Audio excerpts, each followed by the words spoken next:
Hi guys. This is my SmackDown and Raw review for September 3rd and wait, is it September 3rd? Yeah, September 3rd and 4th. Um I will also be reviewing some comments and stuff like that.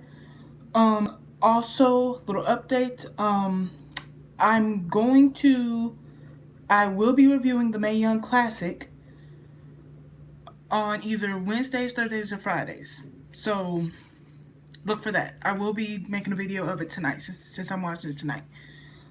Keep in mind when I do that review that I don't watch the indies. I haven't looked up anyone. The only people I really know is Caitlyn, Madison Rain, and Casey and Lacey Lane, and that's because I watched them all before. I've watched Lacey do American Ninja Warrior. She's actually my favorite. I watched Madison Rain. I watched Caitlyn. So if I don't know their signature moves or anything like that, please don't get mad at me.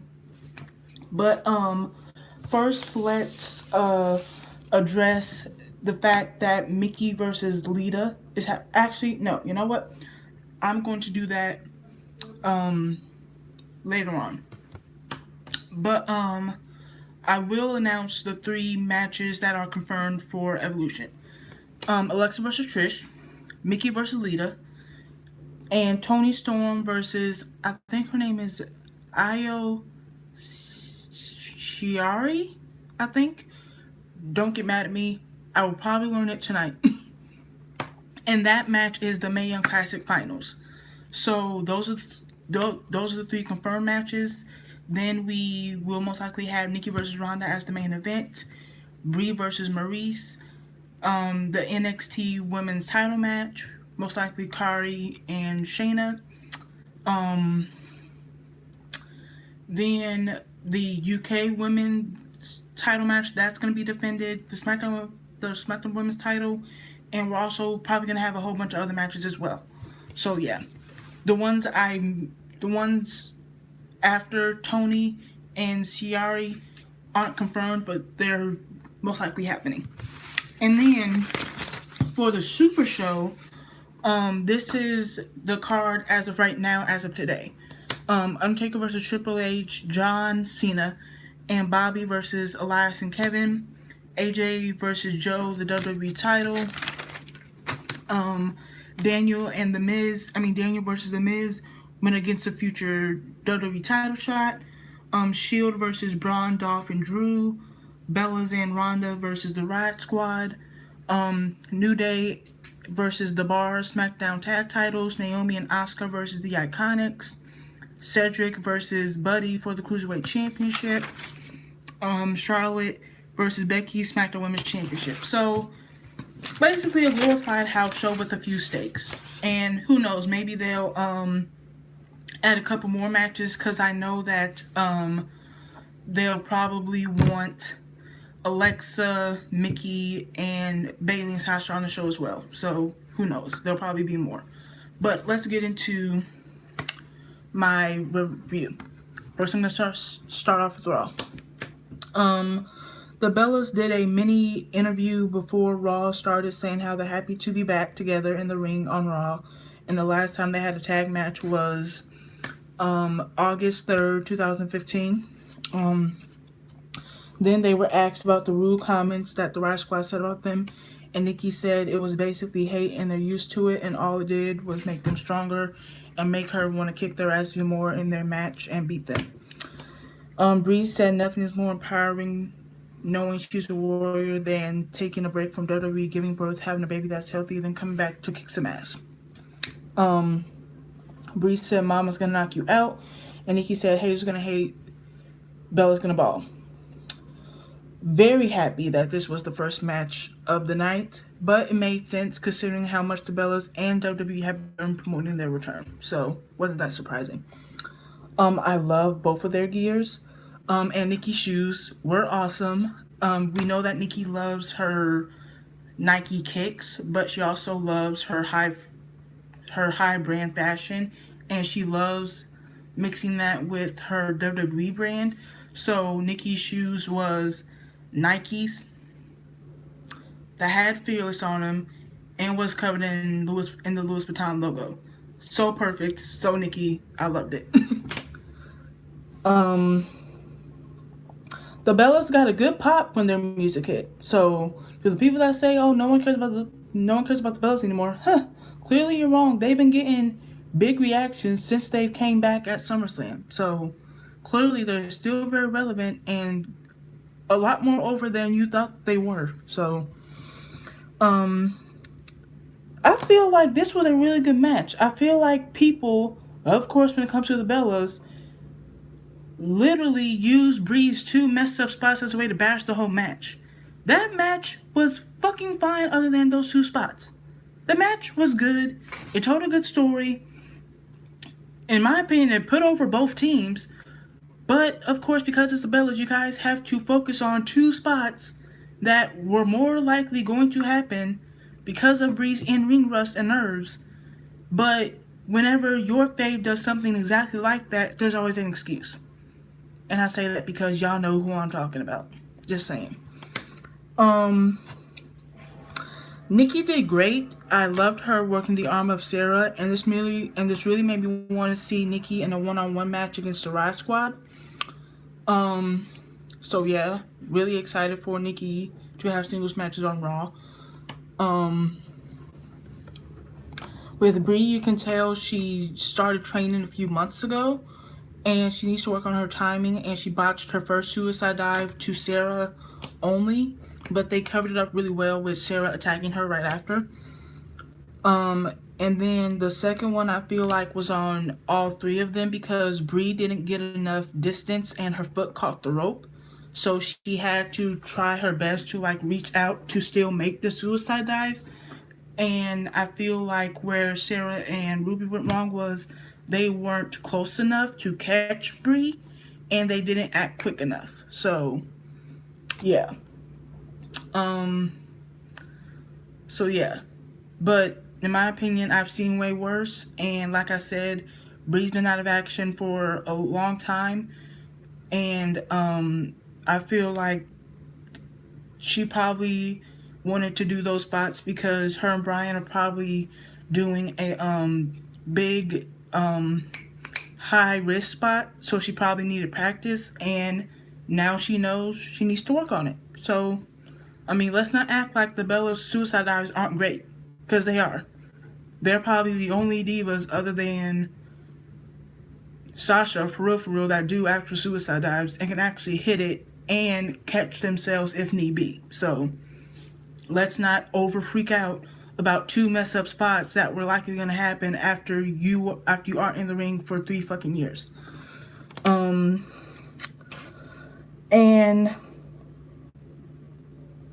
okay. However, she did good as well. She just needs to check off the in-ring in-ring rust, which I think she will.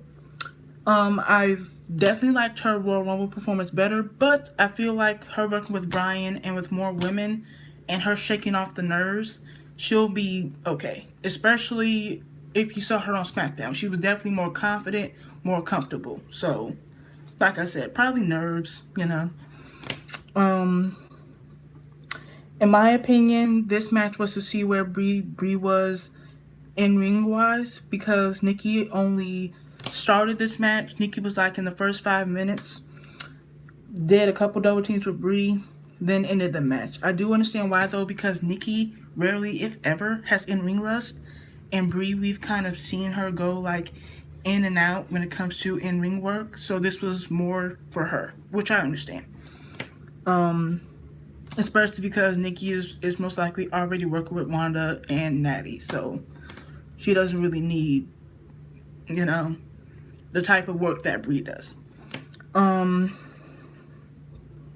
Nikki got the win. They pulled out some new stuff, like the double one knee to the arm on Sarah. That was really cool. And some vintage Bella stuff that we love. Nikki got the win, building her resume on Raw, and Brie got to show Maurice what she has coming.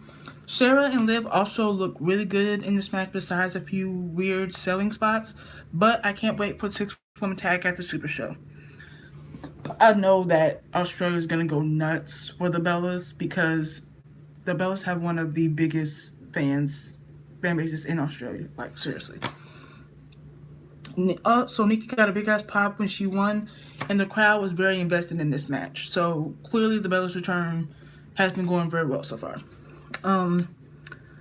I feel like after this, maybe a few more Raw appearances from Brie, Nikki will be on Raw and Brie will be on SmackDown for the most part until they start building toward women tag titles, which I'm perfectly fine with. So I'm happy to see the Bellas on my TV. Second segment. Alexa comes out with Mickey and Alicia and interrupts Elias. She's happy to be in her hometown. Says that she's the biggest to come out. She's the biggest star to come out of the city. I really like Alexa's gear tonight, by the way. Alexa versus Natty with Ronda is up next. Good match. Probably my most impressed match by Alexa on the roster, besides like maybe 3 others. But I feel like if she could work this, I feel like if she could do this a lot more, then I would not rag on her as much as I do when it comes to her in-ring work. Seriously, work like this a lot more. I know that sometimes, you know, we have the excuse of, oh, you're a heel, you're not supposed to be flashy. That works in some cases. In cases like this where you're going against Ronda and you're going against Trish, you need to step up your in-ring performances for people to take that match seriously and want to see both matches. So, yeah. Then she beat Natty with Ronda's armbar. That was botched, let's be serious, but wasn't too bad for her first try. But it wasn't too bad for her first try.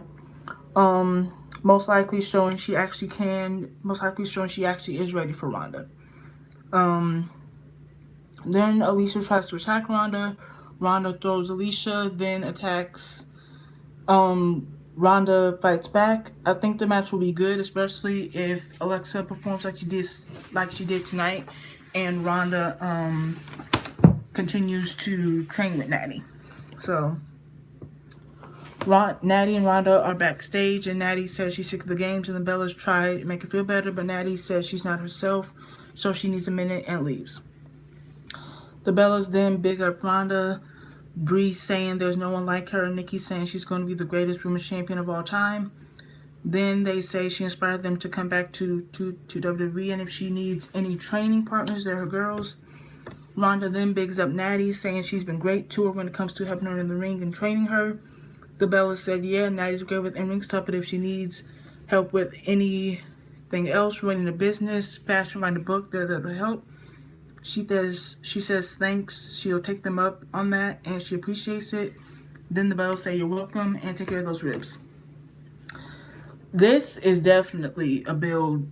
This is definitely Nikki versus Ronda coming. So I'm definitely excited for it. I don't give a fuck that people hate it. I'm to the point where I'm at the Bellas stage where they did a video on their YouTube channel, and they basically said that this run is about fun. It's about having fun for them. And I'm at that point with the two. Like, I'm not going to let smarks and people that, in my opinion, are some of the biggest reasons why other people don't take wrestling, especially female wrestling, seriously. I'm at the point where, when it comes to the Bellas, I'm drowning out their comments. I'm drowning it out. I'm done with it and all that. So I'm really excited for Nikki versus Ronda, though. Bayley and Sasha versus Ember and Dana is up next. Good match. I like the springboard crossbody to both Sasha and Dana from the second rope from Ember. That was really good.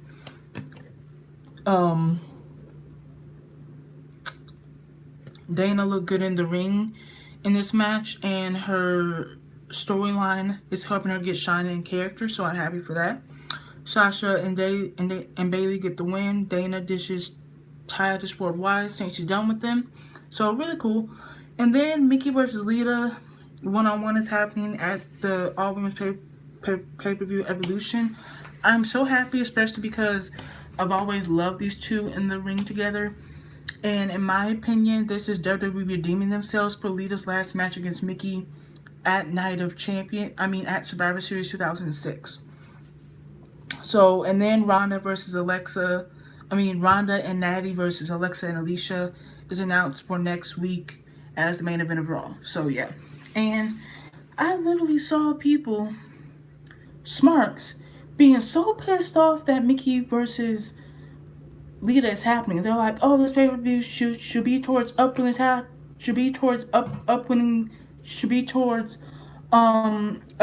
the future and building storylines. This is how you know smarks are really fucking dumb as shit. The pay-per-view is Evolution. Dumbasses. Stephanie has said multiple fucking times 50 women of the past future is gonna be at this pay-per-view. Why the fuck wouldn't you want to see a great match between two legends? A redo, in all honesty, that deserves a fucking redo.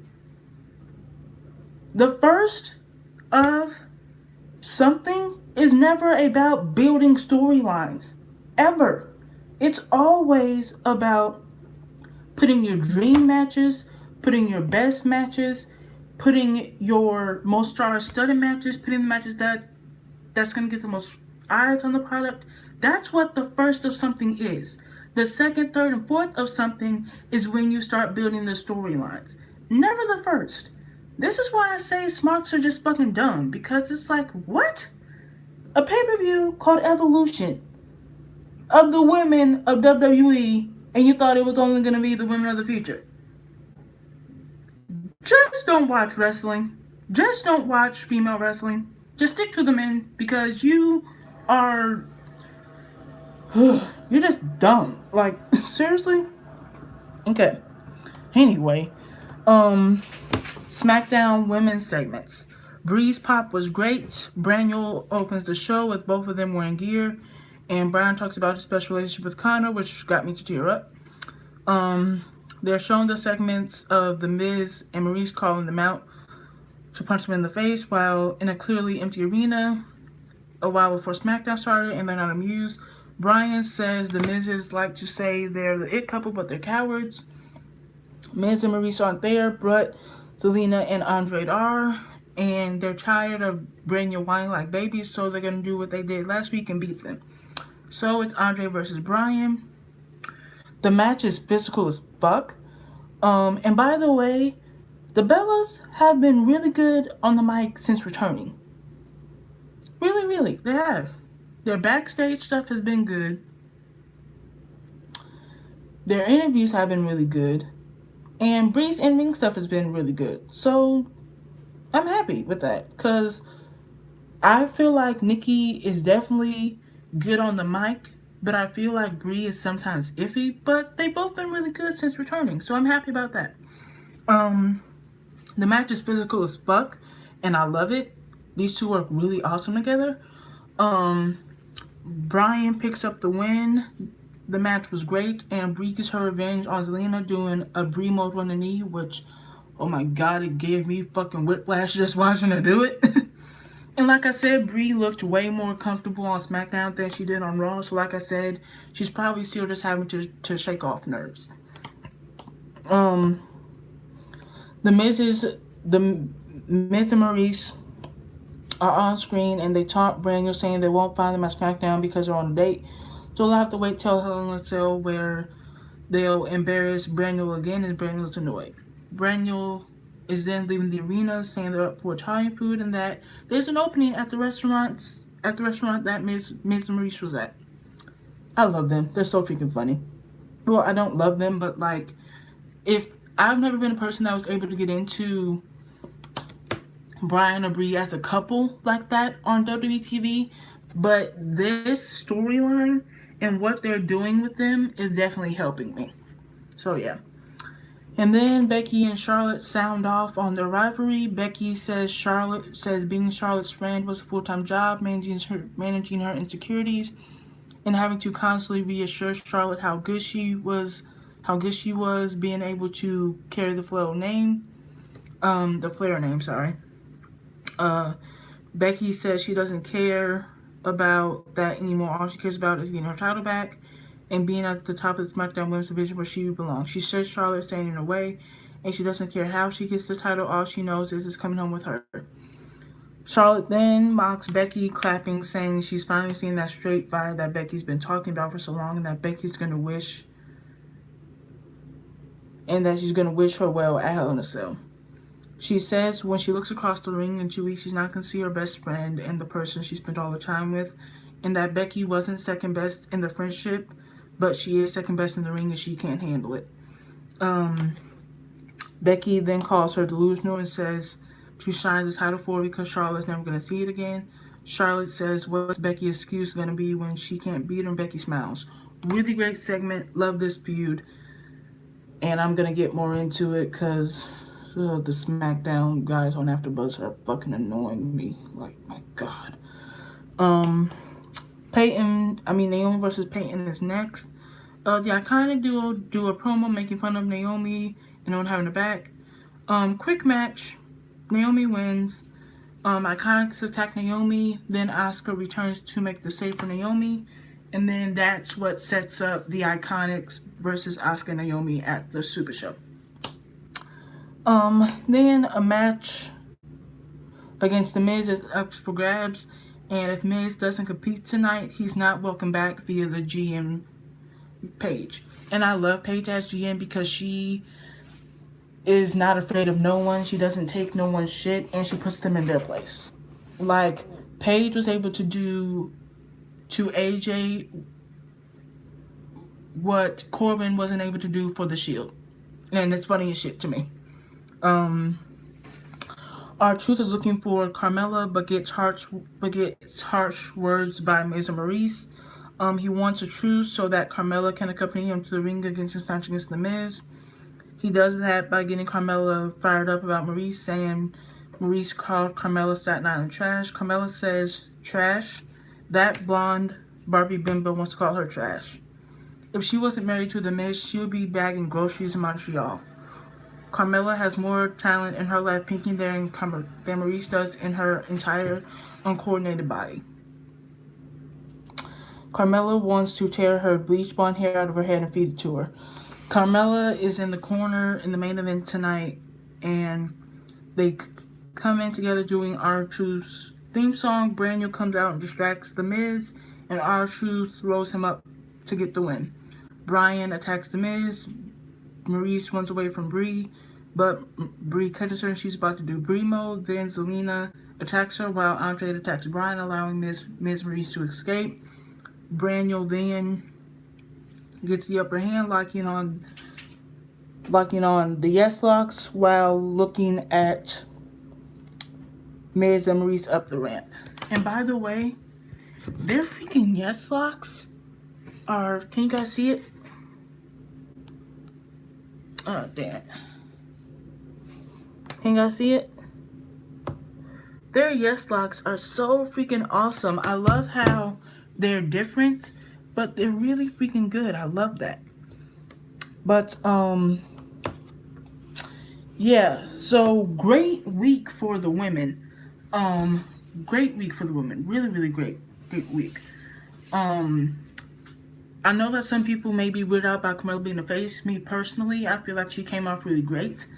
There's been multiple instances where WWE has a woman especially get her in-ring moveset together as a face, and then they turn them heel to get their characters, their mic skills, and their career and their charisma and all that together, and then they turn them back face and they mix the two. Best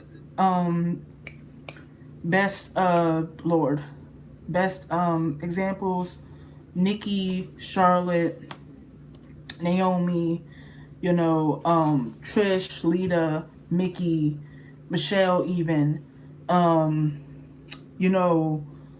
Kelly, Eve, Layla, you know, Victoria, you know, like it helps them, you know what I mean. Like, so I think that she'll definitely be a good face. So on SmackDown we have Carmella, Brie, um, Charlotte, Naomi, and Asuka and Lana as the faces, and then we have Becky, the Iconics, Zelina, and Maurice as the heels. So yeah, and then I have a couple women's storylines comments for you. Blah blah blah. Okay, this is how I feel about Brie versus Maurice if it happens at Evolution. Maurice being a cowardly heel, basic heel in ring work. This is how I feel about the match.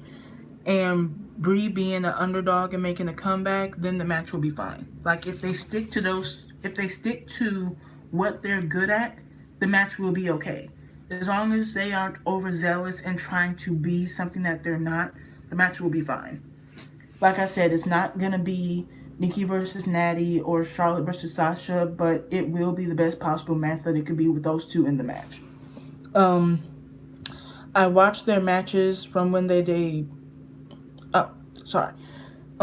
Maurice's best match for me was at Night of Champions 2009 against Mickey. And for me personally, Breeze was against Nikki at Hell in a Cell 2014. I feel like if they do what they did in their respective matches, in their match, that match it'll be great. Not even, I won't say great, but it'll definitely be a good match. Just play to their strengths and not their weaknesses, and they'll be fine. And then the men on SmackDown are so fucking worried about the Bellas being free agents. Like, oh my god.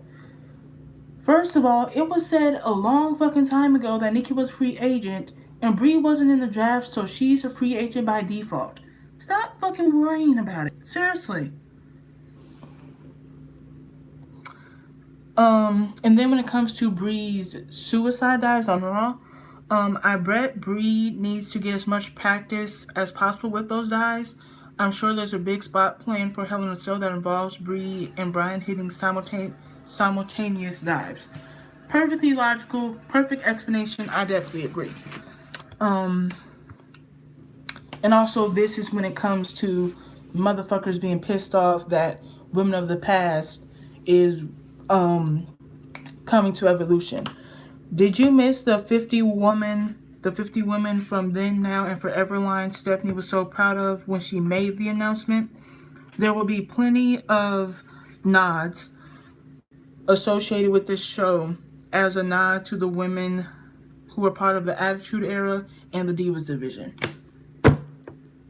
It's like they completely get this idea in their mind about what WWE is going to do about something, and then when it's the exact opposite, they get pissed, and then they want to put it off on everyone, despite the fact that nothing in their mind was even close to what the fuck WWE was planning on doing. And it's so fucking hilarious, because these are the people that act like they're so much smarter than WWE. And then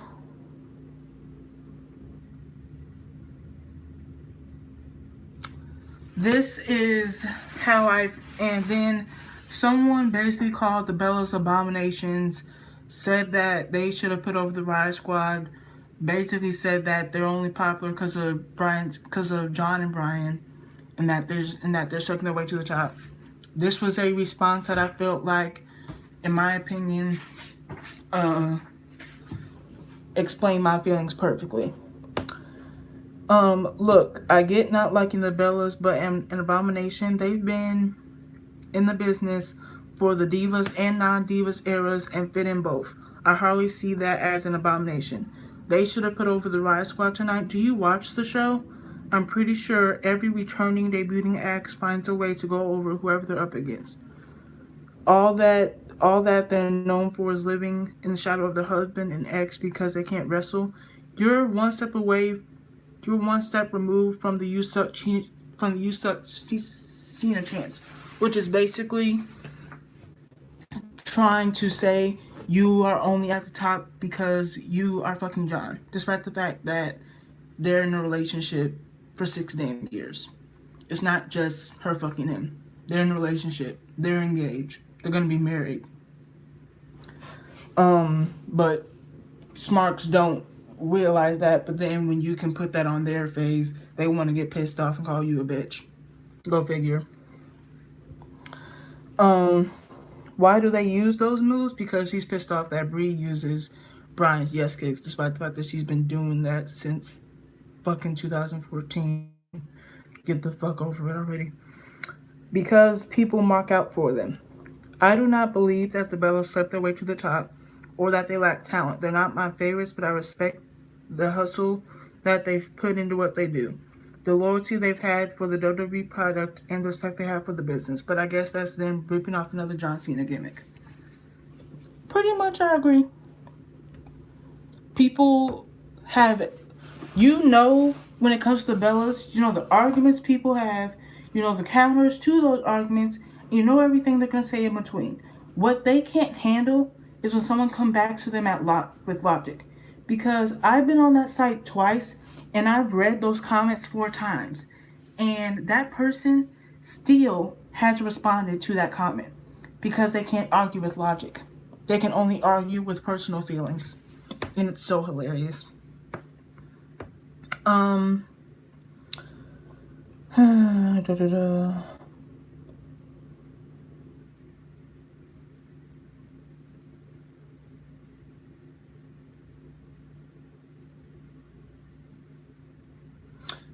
And then, yeah, so, and then here's one more. Hold on, sorry. Damn it. Hold on. And then this is about, what happened last night on SmackDown. I don't mind Truth being the main event given the fun segments he's delivered since before SummerSlam. Andrade and Zelina have been a nice touch as a go-between to prevent Brie and Bryan from getting their hands on Miz Maurice while still giving them some wins. Also, considering the little action Maurice had in the feud with Nina and how little she's been doing here, I'm guessing they want some help keeping Brie physically involved while limiting Maurice. Perfectly logical. They do not want to risk Maurice getting injured before Hell in a Cell and before Evolution. Because Maurice, like Brie, had a C-section. But Brie's C-section has healed. Maurice is probably still going through the healing process. So I feel like at Hell in a Cell she'll be limited, but at Evolution she'll probably be able to do a lot more. So I'm okay with them limiting Maurice for right now. And people were wondering why Andrade and Zelina is being put in the forefront, and I'm like, but you wanted them to be. Why the fuck are you so mad about it? Like, what? And then, when it comes to Becky versus Charlotte, the guys on SmackDown AfterBuzz freaking annoy me. They are the people that, in my opinion, sometimes should not watch wrestling because they want to be the bookers so freaking bad. It's just like, enjoy the fucking storyline. Stop trying to make up in your mind what you think WWE is trying to do and just enjoy it. Seriously, it will help you in the long run. It will save you a lot less stress. And if you cannot think about a WWE storyline without having to make up in your mind what you think WWE is doing and all that, you don't need to watch the product. You need to take a break. And Tom, I like you, but what the fuck made you think Charlotte and Sasha was gonna happen Charlotte and Ronda was going to happen at Survivor Series. What? No. Just enjoy the product. Stop trying to be a backstage booker and creative, and just be a fan. Trust me, it will help you. And if you can't do that, watch TNA or watch something else. And then this is a few comments from a article from KSIC that I felt pissed me the fuck off. The headline was Brie and Maurice are cooling down the Miz and Bryan feud. This was a comment that I really resonated with. Honestly, I just read the headline and my immediate response is, for who? Because in the first time in a while, my girlfriend is watching wrestling with me. SmackDown is now a topic of conversation during breaks at work and at happy hour, all because of the storyline. I can only speak for myself, but I'm grateful for the storyline.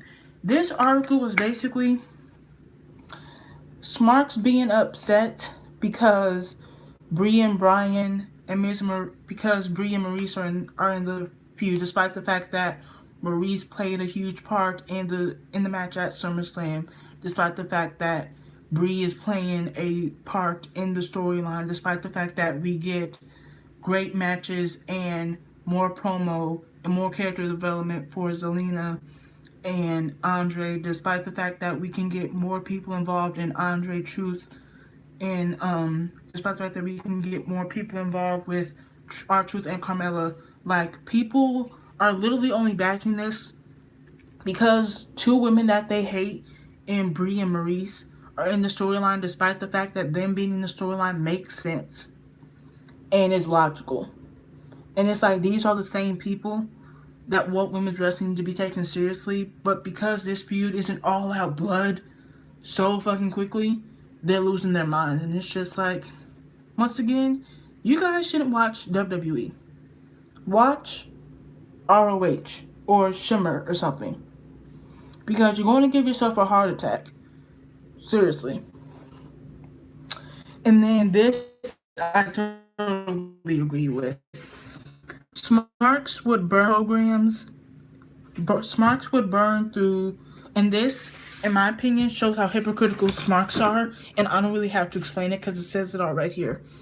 Smarks would burn through programs in 3 weeks and still complain about the lack of long-term storytelling. So fucking true. And this is definitely true. This reminds me of something I said on Read It a while. If you gave Smarks and Vince McMahon $1 million, Smarks will go bankrupt by the end of the year. So true. I don't even need to go into it.